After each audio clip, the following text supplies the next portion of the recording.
Sous un soleil brûlant, au cœur du désert du Sahara, Sperper le Fennec, détective à la réputation aussi fine que ses oreilles, sirotait une tisane de menthe fraîche à l'ombre d'un acacia tordu. Son ami, Ziggy le lézard vert, petit, vif et doté d'une mémoire photographique, grimpait sur une dune pour observer l'horizon. « Sperper !» cria Ziggy en agitant sa queue. « Regarde ça! Des traces, mais pas de pattes, pas de pas, des symboles. » Sperper bondit, ses oreilles dressées. Dans le sable, 7 empreintes étranges formaient un chemin. Un œil, une clé, un serpent, un sablier, une pyramide, un miroir, et enfin, un point d'interrogation. « Ce n'est pas naturel, » murmura Sperper. « Quelqu'un nous lance un défi, ou un piège. » Ziggy, déjà en train de dessiner les symboles sur une feuille de cactus séchée, ajouta « Ou les deux, et je parie que c'est lié à la légende du trésor des sables maudits. L'énigme d'un œil. Ce que tu vois n'est pas ce que tu crois. » Le premier symbole les mena à une oasis abandonnée, où un puits sec abritait un œil sculpté dans la pierre. Une inscription gravée disait « Regarde derrière toi pour voir devant toi. » Ziggy tourna sur lui-même, perplexe. Sperper ferma les yeux, puis les rouvrit en fixant l'eau stagnante du puits. « Le reflet !» s'exclama-t-il. « L'énigme veut qu'on regarde dans l'eau pour voir ce qui est derrière nous. Mais il n'y a pas d'eau. »« Attends !» dit Ziggy en grimpant sur la margelle. « Et si « derrière toi » signifiait « dans le passé » Il déterra un vieux miroir brisé enterré sous le sable. En le positionnant face au soleil, ils projetèrent un rayon lumineux sur le mur du puits, révélant une flèche gravée « Nord-Est », l'énigme de la clé. La clé n'ouvre pas les portes, mais les esprits. Ils trouvèrent une porte de pierre en plein désert, sans serrure, mais avec une inscription. La clé est un mot. Le mot est un souffle. Le souffle est une chanson. « Une chanson ?» répéta Ziggy. « Mais laquelle ?»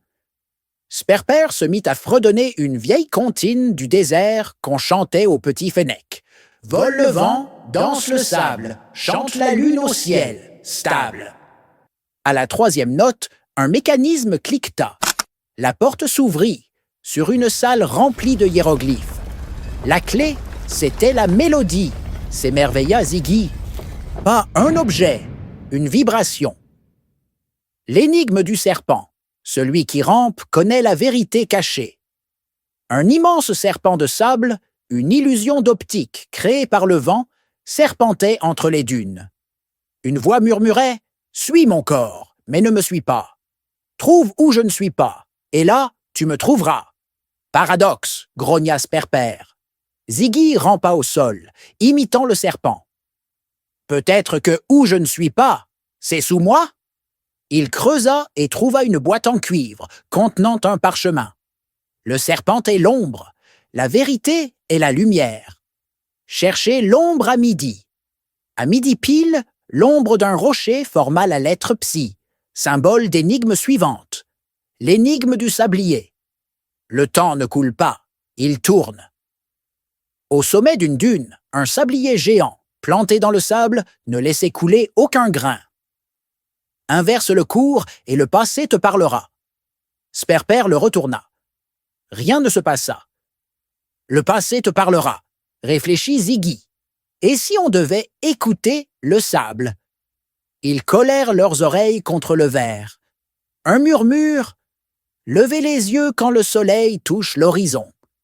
Au coucher du soleil, l'ombre du sablier pointa vers une falaise, où un glyphe ancien représentait une pyramide. L'énigme de la pyramide. Le sommet est en bas. Ils découvrirent une mini-pyramide inversée, enterrée la pointe vers le ciel. Monte pour descendre, descends pour monter. La réponse est au centre. C'est une pyramide à l'envers, donc montez. C'est creusé? Hasarda Ziggy. Ils creusèrent sous la base, qui était en haut. À 1 mètre sous terre, ils trouvèrent une chambre avec un miroir au plafond. « Le sommet est en bas », répéta Sperper. « Dans le miroir, le sommet est en bas. Regarde !» Dans le reflet, les hiéroglyphes formaient un mot, miroir. L'énigme du miroir. Ton reflet ment. Trouve la vérité derrière le verre. Le miroir de la pyramide inversée ne reflétait pas Sperper, mais un autre fennec, plus vieux, avec une cicatrice. « C'est mon père !» murmura Sperper, ému. Une voix sortit du miroir. « La dernière énigme n'est pas à résoudre, mais à comprendre. Pourquoi es-tu venu ici, Sperper ?» Sperper resta silencieux. Puis, « Pour prouver que je suis un bon détective ?»« Non, pour retrouver ce que j'ai perdu. Mon passé, ma famille, ce désert. C'est chez moi. » Le miroir se brisa. Derrière, un coffre doré. L'énigme du point d'interrogation. Qui es-tu vraiment? Le coffre ne contenait ni or ni joyaux, mais un carnet. Celui de son père, le légendaire détective Sperper Senior, disparu 10 ans plus tôt. Dedans, une lettre. « Mon fils, si tu lis ceci, tu as résolu les 7 énigmes. La dernière n'a pas de réponse, car elle est ta propre histoire. Tu es le détective que tu choisis d'être. Le trésor, c'est toi. » Ziggy posa une patte sur l'épaule de Sperper. « Tu sais, les énigmes, c'était juste un moyen pour ton père de te retrouver. Ou de te laisser te retrouver toi-même. » Sperper sourit, les yeux humides.